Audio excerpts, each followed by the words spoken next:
with me. Marian is a sparkling soul who landed on this planet to guide individuals into their hearts and into mastering their inner gifts in order to manifest a more authentic life. She dedicates most of her time to learning, experimenting, and spreading the most fun, unique, and revolutionary methods to achieve and sustain high levels of joy, creativity, and resilience. She is also a self-made, award-winning photographer, heartmath coach, certified laughter yoga leader, and a queen manifester. So welcome to the show, dear Marian. Thank you so much, Esther. So honored to be here in this beautiful space. Thank you for inviting me. Well, it's a pleasure. So let's start with the usual question. What has been your biggest turning point in life? Wow. So my biggest turning point in life is something that is very common, which is a disease. I had a tumor in my throat. And it happened around 2 years ago. I was working as a wedding photographer, very famous wedding photographer, top 5 worldwide wedding photographer, many awards, super recognized, traveling around the world, going to India, to around Europe, the States, everywhere I went. And I suddenly was stopped. I went to a doctor because of a weird problem that I had in my ear, and it ended up being a tumor in my throat. And he told me that I was supposed to get surgery, and if I got surgery, I was going to lose my voice, and I was going to lose my ability maybe to walk and to move my hands. And I was living in Switzerland alone 1 year after my separation, and it was a really hard moment for me. And yeah, I had to stop working and stop making money, and it was a very hard moment for me, in which I realized that what I had, which was a tumor in my throat, was the manifestation from myself not really speaking my truth and living my truth. So it was like a signal from the universe telling me, hey, listen, like, we're going to stop you now. You better think again about what you're doing and redo it again. We're going to give you another chance.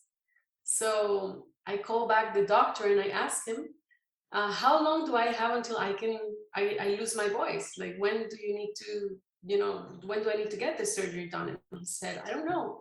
It could take until it grows. It can take 1 year, it can take 1 month, it can take 5 days. It just depends on the growth of the tumor. And since I didn't know, I started an Instagram account with only crazy things like me, laughing and making people feel joy and connecting to my heart. And I started learning everything that was related to my intuition and how to heal, my programs. And I started this beautiful program called Sparkling Sheep, and then later on Sparkling Shoot, which is my most beautiful program with photography.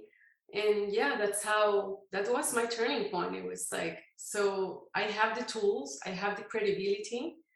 Now, what do I do with this, so that I can make a change in the world and impact in the world? And that's what happened. Wow. And what happened to your tumor? So what happened to my tumor was very beautiful. So I went to a place in which they do proton therapy. So it's a therapy like radiotherapy with smaller particles. And they actually, it was successful. They actually stopped the tumor. The tumor's not growing anymore, and it's actually getting smaller and smaller. I still have it, but it's actually super small to the point that the doctor said it's going to disappear. So I'm super happy and I feel super accomplished, because I truly believe that it was not only the therapy that I went through, but also the fact that I started speaking from my heart, started actually saying what I came here to say. Yeah. And what didn't you say before, Marian? So that I was a witch. No. No, not that I was a witch, but like, yeah, that I had the superpowers that every superhuman in the world, which is all of us, has. which is I had a super high intuition, and I had the ability to heal people with, you know, the tools that I learned, and connecting myself to my heart. And I was afraid of saying that in public before my tumor, because I was afraid of sounding too witchy or too weird, and people will not love me or accept me, or, you know, just I was afraid of not having any clients. And actually it's the other way. You know, as soon as I started speaking my truth, it was like a magnet for people to get curious about what I was doing, and they could feel the frequency, the honesty. And yeah, it's just been incredible to open myself up this way. Beautiful. And before being a photographer, you were something else. Yeah, I was a lawyer. I was actually an attorney, and I graduated from law school in Venezuela, and then I did a master's degree in the States in Duke University. And yeah, I was working in the anti-money laundering field in Miami, and training banks and individuals into knowing how to catch money launderers. And then, yeah, and then I fell in love, and I moved to Switzerland, and my law career stopped because I had to, you know, learn German and like get another certifications. And I said, well, maybe it's time to try something else. So, yeah.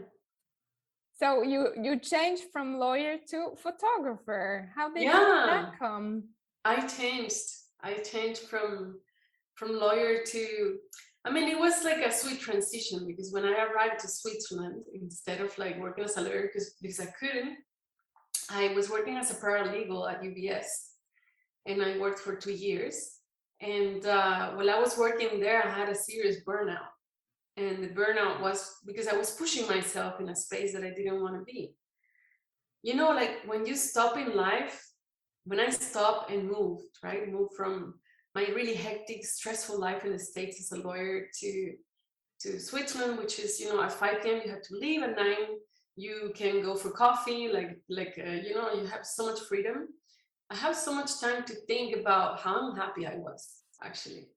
And that actually created my whole disease, I would call it, you know, like I had adrenal fatigue, I was tired, I couldn't just take it anymore. And once again, the universe sent me that signal to say, hey, like, realign with what you came here to do. And I took the first step into photography, not owning a camera, actually. I just said, I want to become a photographer. And I went to a shop and I bought the camera that I needed. And then I opened a Facebook fan page.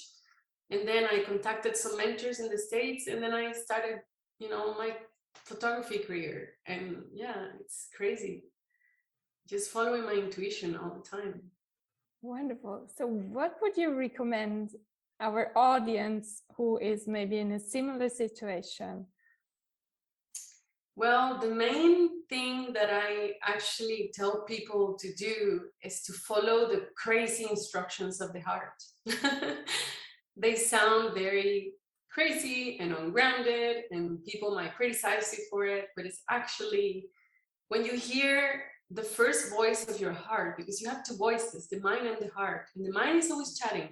The heart says one thing, or says or makes you feel something that is right, and then you disregard it because you're used to listening to your mind, which is always talking. When you listen to that voice or you feel that feeling, just go after it, like a GPS, you know, like you don't need to know the final outcome, just like step by step, and feeling like, even if it sounds scary or feels scary, it's actually taking you to a more magical place where you actually will be happier than what you are right now. And how can you listen to your heart? What are your special techniques? Well, I have scientific techniques and I have, you know, the mystical techniques, and I put everything together. So I study the heart, actually, and intuition, and I'm a coach for heartmath. So what I have learned from, you know, speaking with shamans and learning from shamans and from coaches and from scientific, you know, like institutions, is the better space that you can create for your intuition to develop is silence. And why silence? Silence means that your mind doesn't speak, and for your mind to not speak, there are different things that you can do. You can first get into your body, so like develop a dancing ritual in the morning. Let's say you put some music, and then you just like let yourself go through that song and go, you know, just move your body the way you want it without having to think about what you need to do. Also, turning off your phone early at night, turning it on, you know, after 2 hours of your practice in the morning, so you have more time to ground. Meditating, creating like spaces of meditation, not only in the morning, but throughout the day, in which you connect with the silence of your soul. And then there's something else which is super special that I discovered learning with heartmath, is breathing. So there are certain breathing techniques, and I recommend going to heartmath.com and like trying to see also like what they offer as breathing techniques that actually like make your intuition muscle develop and your resiliency too. So in this way, if you do your breathings every day, day by day, you will see your intuition growing. But it's mainly that, it's mainly presence, silence, and meditation. Can you guide us through a very short exercise with breathing? Yeah, sure. So this is one of HeartMath's breathing techniques. And the first thing that you have to do, and I'm going to explain it like very easily, right? It's just 3 steps. So we just start by closing our eyes and put our hands in our heart chakra area, so in our chest, feeling the connection with our hands and our hearts, and focusing only on the heart at this moment. And starting breathing from only the nose. Feeling like you're breathing into your heart and visualizing your flow of air coming inside your nostrils to your heart, assigning a color to it. And breathing deeply just from your nose to your heart, sending a signal to your nervous system that you are safe, that you are now in the present moment, enjoying this moment of space. And then connecting to a feeling of gratefulness. Feeling grateful for the simple things in life. It could be that you have a house, that you have something to eat in your fridge, that you wake up and you have your partner by your side and you can hug it every day, or that you have simply your life, which is the most miraculous thing that you can have. And connecting to this feeling of thankfulness and feeling your heart, feeling that this beautiful heart connection creates this beautiful frequency in your heart that has a color that expands from your heart to all parts of your body, every single cell. And from your body to your city, from your city to Mother Earth, and you make this flow of love and heart energy heal everything around you. Now breathing into your heart, coming back into the present moment. Letting go any attachments or any mind chatter. Arriving and landing into now, open your eyes and welcome to a beautiful day. Thank you, Marian. You're welcome. Very beautiful. So let me hear, what are your special morning rituals?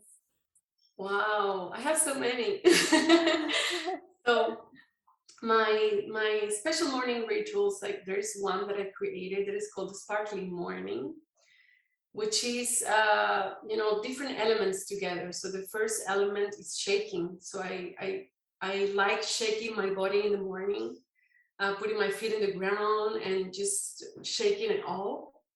And then going to gratitude meditation, in which I connect with the feeling of gratitude, and then dancing. So I dance in this actually frequency of gratitude. I start embodying this gratitude in my body. so with beautiful music. Then I have laughter meditation. So these are all steps. Then I laugh for about 5 minutes about nothing. And then I breathe, and then I sing. So what I usually sing is mantras or just anything that I actually download. So just using my voice with weird sounds or creating my own song. And yeah, that's my routine. Sometimes I change it. Sometimes I just feel like laughing. Sometimes I just feel like dancing, depending on what I feel in the morning. Wow. And what kind of music do you use for dancing? I use actually not the music that everybody hears. I love modern classical music, and also like conscious mantras or music that actually has high frequency that makes me feel full in my heart and connected. Sometimes I can play reggaeton, for example, and just dance to reggaeton, and like I'm fine with it too. But of course, it depends on how I feel, and if I want to feel connected, then I might as well just like slow down. Yeah. Wow. And do you guide people I through do. this? Yeah. Yeah. When I do my photo shoots, this is actually what I do. So I do something called embodiment practices. So I actually help them embody their future self. We go first through an activation of their future selves in a call, and we get rid of their limiting beliefs. In that future self, we give it a name. And then this is the person that dances. And I just like guide them through a visualization, a meditation, shaking, using their voice, laughing. Yeah. And also, I also organize some events in Zurich. I'm organizing a sparkling workshop event in Zurich also, where it's all about, my morning rituals. So waking up on a Sunday morning and doing all these crazy things together. And yeah, and in different festivals and in my own also online programs. And one of your programs is healing through photography. So I think this is so beautiful because my topic is also healing through writing. How does it go with healing through photography? Wow, so this is my favorite program actually. So it goes like this. So photography for me is a powerful tool. Why? Because the two biggest fears that we have is the fear of being seen and the fear of not being seen. So the fear of being ignored and the fear of being just like, stared at. And photography for me is it's very scary for some, but for me it's something amazing and magical, because you find this person who is completely like naked in front of your lens, and who trusts you 100%. And the more you can let this person feel loved and accepted, and the more you can feel this person beautiful, because beauty is a frequency, actually, it's not what you see, then the more this person is able to see their own beauty, to feel their own beauty. So what I teach them is to embody this beauty the whole time, to not look at themselves in the mirror and judge, but to embody the beauty. And then you can look at yourself in the mirror after that, because you know that you are not what you see, you are what you feel. So that's my main thing, is that to change the concept of beauty nowadays, which is a collective limiting belief.